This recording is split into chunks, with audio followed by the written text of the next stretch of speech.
I'm in Milwaukee. I'm coming home for a private event. I want to work on some material. I want to do a guest set on the second late show. I call, yep, we got room for you.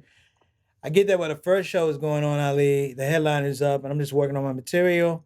And I hear this voice, and the joke is, man, I tell you, times getting so hard in my neighborhood. The drug dealers had to lay off the police. I'm like, who the hell? And I looked up, and it was Nipsey Russell. Amazing.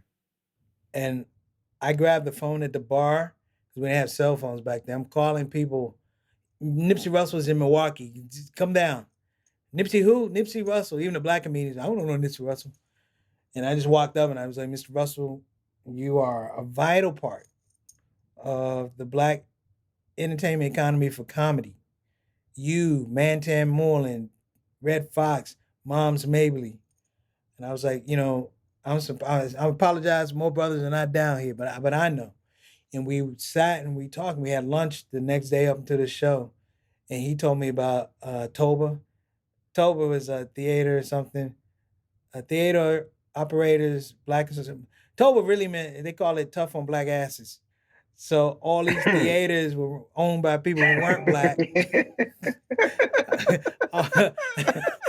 So all these theaters were owned by people who weren't black that bought in black entertainment. So that's why at the Apollo you hear about Apollo here do like 6 shows. I'm like, 6 shows?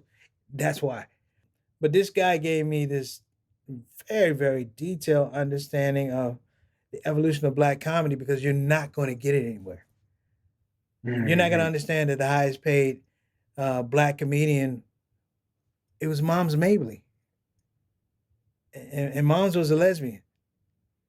And she still got paid. Wow. That period when black comedians couldn't talk directly to a white audience. They had to talk to one another and the white audience listened in. He and Mantan Moore, I love Mantan Moore. A lot of people don't. They're like, oh, he bucks his eyes. I'm like, you got to understand in time. And he talked about the lead into Amos and Andy. And he talked about Red Fox. And he said, the challenge of Red Fox doesn't break it in Hollywood till he's in his 60s. Right. Mr. Russell said something. He said, the one thing we can't really sell to America is the truth about what it is to be black in America.